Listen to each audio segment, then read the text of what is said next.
শাসক দলের যারা পাশে আছেন তারা যে দূরত্ব, তারা যে হয়রানি করছেন মানুষকে এবং সাংবাদিক সহ সবাইকে হয়রানি করছেন। আমাদের অল ইন্ডিয়া মহিলা সাংস্কৃতিক সংগঠন, all India democratic student organisation, all India democratic youth অর্গানাইজেশনের এই 3 সংগঠনের যৌথ উদ্যোগে আমরা ডিজি সাহেবের কাছে আমরা ডেপুটেশন দিয়েছি। দাবিগুলি হলো গৃহস্থ হিংসা, খুন, ধর্ষণ অবিলম্বে বন্ধ করতে হবে এবং মধু মাদক দ্রব্যের প্রসার বন্ধ করতে হবে এবং এই যে কোভিড-19 অতি মহামারী যে লকডাউন চলছে, এই লকডাউনের ভিতরে এই ঘটনাগুলি ঘটছে এবং শাসক দলের যারা পাশে আছেন তারা যে দূরত্ব, তারা যে হয়রানি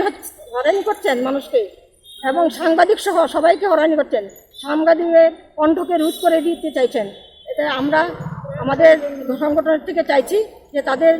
স্বাধীনতা যাতে কোনো কিছুতে তাদের কণ্ঠ রোধ করা না হয়, এগুলিও উনি দেখবেন এবং তারা যদি অবাধে সংবাদ সংগ্রহ করতে পারেন, এই স্বাধীনতা তাদের যেন কণ্ঠরোধ না হয়। আর চুরি, রাহাজানি এগুলি চলছে, এগুলি অবিলম্বে বন্ধ করতে হবে। এই এবং পুলিশ প্রশাসনের তৎপরতার সঙ্গে এগুলি বন্ধ করার দায়িত্ব আমরা তাদের কাছে কার্যকরী করার জন্য তৎপরভাবে সচেষ্ট হওয়ার দাবি রাখছি